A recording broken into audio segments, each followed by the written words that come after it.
also a member of the Council of State, indicating a number of things, including the fact that where she was involved in this particular issue regarding the former Chief Justice, Gertrude Sabatukono, and in her view, to the extent that all of these, the threshold in her view was not met.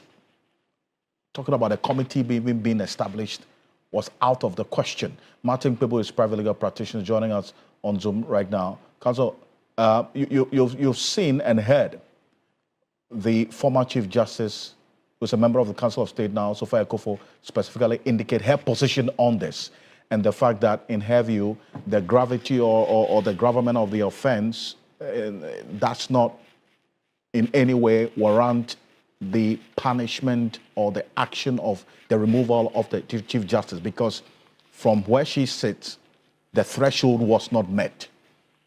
Does that argument have any merit as well from what you observed every step of the way in the matter relating to what led to the removal of the Chief Justice? Well, Mr. Okansi, it pains me that tonight I have to disagree violently with my beloved Sophia Akuffo. Yeah, it's painful, but well, when it comes to the national interest, just as she was candid, even though, I mean, that's her opinion, and even though she's a member of the Council of State, that's the same way I have to be brutally frank with my beloved Sophia Akuffo, former Chief Justice. I totally disagree with Justice Sophia Akuffo. What happened cannot be considered as trivial. I heard that. Did you hear the word trivial? Essentially, the description she put to it, that I mean, it wasn't weighty. It says the gravity doesn't meet the threshold. Yeah, yes, we can't say that. To be honest, we can't. And so, with the way our beloved Sophia Akuffo is put it, one is left with a very strong impression that that was the same way she was running the system. Yes, a very strong impression. It's good. It's good. And I'm sure for me, coming from me, you all know that I love Sophia Akuffo to bits. Every Saturday when I sit down, I'm always lauding her on the Key Points program, always extolling her virtues. So if you see me disagreeing with her today, then it means that it's a serious matter. Our dear Sophia Akuffo, no, this is not trivial. Please, people have gone to jail for stealing plantain, cocoyam, fowls, etc. So, and how much is plantain? 100 Ghana, 200 Ghana, etc. I mean, misconduct involving per diem that runs to $10,000 at a go, $10,000 at a go, etc. Even today, how much is $10,000?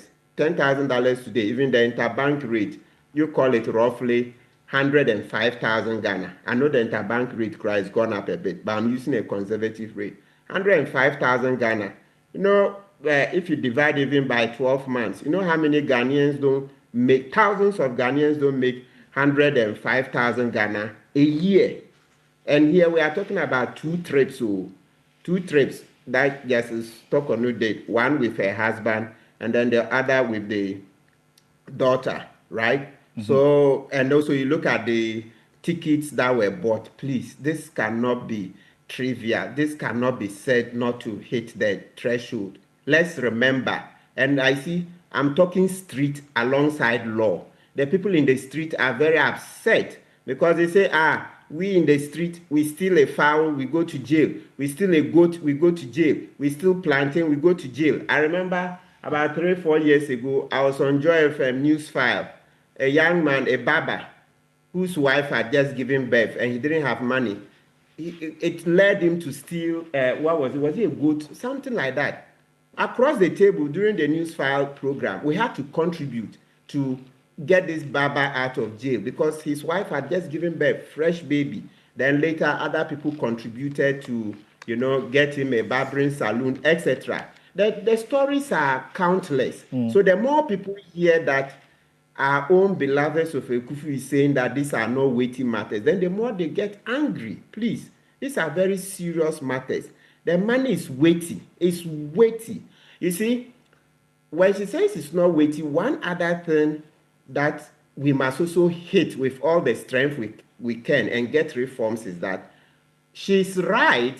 These are trivial. These are not weighty. When you compare to what our ministers, presidents, etc. get, that is where the fight is. But unfortunately, the law is the law. This policy, I have seen a document now making the rounds about Justice Sophia Akuffo's evidence when she went to the committee, when she went to testify. That policy was in place when she was Chief Justice. Some even, I hear some sources say that she also even had either she introduced it or helped to put it in its current shape. And one of the questions in cross-examination, they asked her, when you are going on a private visit as a Chief Justice, then you can only take the security along. Is that correct? And Madame Sophia Akuffo said yes. Yes, if we have time, those pages I can read. I've just been reading the 40. Yes, I mean, you know that we'll definitely have a much more expanded conversation on this in the coming days. So that will detail, yes, I've seen that as well, but we'll put it all in compact form for that conversation ahead of us in the coming days. But then again, I think there's a clear establishment that, yes, there was some wrongdoing. If you listen to her, she acknowledges that there was some wrongdoing, but these are her words, that in her honest and candid view, that decision that has been taken as a result of this wrong has weakened the institution of the judiciary. The former Chief Justice, in the view of Sophia Akuffo, did not get a fair trial. That even though it is not a trial, strictly speaking, it was handled as though it were a treason trial. These were descriptions of what happened. Counsel? No, I disagree once again. If anything at all, this case is rather strengthening the judiciary, making the judiciary more accountable. That, okay, the public is watching every step of the way, how we use public funds. So the judiciary are to set an example for society to follow. You know, there are 3 professions in this world, right?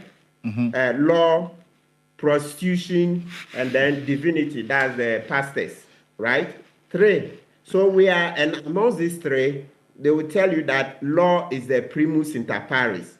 So we are setting an example for the rest of the nation that when it comes to the judiciary, the standards are very high. It doesn't matter that it's a Chief Justice. So rather, I tell you honestly, this case is rather strengthening the judiciary, meaning that we should return to the straight and narrow. The days where the Chief Justice had levity with the public kitty are gone. And as I've said, Mr. Okansi, let's stress the point that, let's stress it. In all of this, I get the strong impression, just like Sremsai said, that our beloved Justice Sophia Akuffo is saying these things because it appears that's how she ran the system. You see, and I'm sure even, look, let's make further points.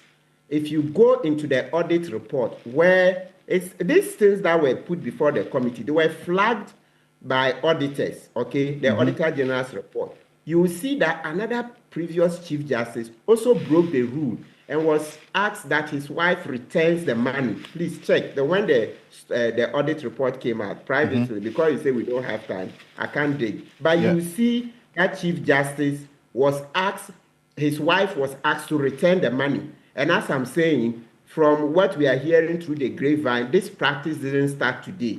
So, if anything at all, the judiciary has been used as more or less, let's call it sacrificial lamb, to help to return to the straight and narrow, that we should make sure that we spend the public purse the way it has to be spent by law. Because once again, if you go to the hearing, the testimony of our beloved Sophia Akuffo, and you all know that I love Sophia Akuffo to bits, all right? My Yasantua, our Yasantua. You'll see that there's a part where she was asked in cross-examination that the policy that as Chief Justice they were using for travels, etc., right? That money they receive is contrary to what is in their letters of appointment. So what is coming out is that I didn't know. Well, we are all learning. Not knowing when the Chief Justice is sworn in, the Chief Justice is given a letter of appointment by the President. Is there any wonder that usually Chief Justices don't appear too independent? Because the President gives the Chief Justice a letter of appointment. And you're asking that power be taken from the President? Absolutely. And we started making this call in Akufo-Addo's time. And I didn't even start it. I know that previously, even from Kufuor's time. So I have just come to continue a fight that started over 20 years ago. The President gives the Chief Justice a letter of appointment. So is it any surprise what was happening? That the Speaker case, the Afenyo-Markin case, it was filed, and within an hour and a half, the Chief Justice had collected judges to sit on the case, etc. So back to this point, the point we are making is that at the committee hearing, Madam Sophia Akuffo was asked that does she see that what is in the letter of appointment, the travel policy about the per diems to be received, is different from what the judiciary had set up, and she said yes. So, and we all know that the letter of appointment will supersede what they had set up in the judiciary. So this case is a classic masterstroke case of accountability of the judiciary taking the lead in making sure that we are resetting. This is a resetting agenda where we want to protect the public purse, not like somebody who came and by the time he was leaving, we had lost the public purse. We couldn't find it. Somehow, we have found a new public purse, and this time we want to make sure that everybody is guarding the public purse. So please, we cannot say that these matters are not weighty. This is unnecessary. Please, no. No, I can't agree. Yes, what it is that I had said that we should allow Justice Tokonu to resign. And I still, Rana, it's too late. You know, I've been making that call. You have been, and you were consistent about it. Supreme Court decisions. Absolutely. Yes, we've referred to the Justice Derry case and the J. Chum case, where the Supreme Court said if they start these hearings, the respondent, in this case, Justice Tokonu, should not be allowed to resign. But I still believe strongly that if the statesmen like Kufuor, etc., had stood up and prevailed upon President Mahama, we could have had a political settlement. But let's say citizens didn't push enough for Justice Tokonu. It didn't happen. Okay? There are others who also hold a different view. If you say citizens didn't push enough, because she herself, when she addressed the press conference, indicated that your proposal of she resigning for a political settlement, as you put it, was not even on the table. It's not an option, because if she had done that, she would have lost all her entitlements. Having been at the bench for over 20 years, I mean, juxtapose that with that decision or that proposal you make to her that, look, to avoid all of this, just resign. She said that was not on the table. She gave you the answer herself. Yes, Mr. Kansi, I disagree once again. I disagree on two fronts. Look, as I told you, we're making those calls. You think if they had gone to President Kufuor, they had gone to Otumfuo, who again, as for Akufo-Addo, you know that I will support Akufo-Addo. Akufo-Addo would have made her case worse. Go to other statesmen. Think if they had come together and then the media had leaked it, that, these statesmen have stepped in, public pressure would have come upon President Mahama that, I know Chief Justice Tokonu, Charlie, the first time, she's not the worst citizen, yet what she suffered is like the suffering given to the worst of our citizens. She's not a bad judge, not bad. As for this rule, this expenditure to that quarter, like we are saying, from every indication, she's not the only one to have breached these rules. Her predecessors have breached it, right? There's record to show that her predecessors breached it. So you see where the sympathy is coming from. So I believe that, and we always knew this story that's come, we had heard it. So you see, this is what happened. Soon after the elections, when NDC won, it became clear that because of how Justice Tokonu had handled the vacant seats matter, she had, created a lot of enmity for herself. Speaker Bagbin had to respond to her publicly. Right. And Tadiosori, who is one of the lawyers for Daniel Ofori, wasn't treated well in the court. And you can go to YouTube and watch the proceedings, etc. So me, as soon as NDC won, privately, we started saying that, look, it would be better for Justice Tokonu to resign. She couldn't read the mood of the country. Right. The country wants a reset. You could see it, and you see it in the number of votes. Over 1.6 million for John Mahamada, we threw out in 2016. Right. It should have been a strong message to Justice Tokonu that resign. She held on.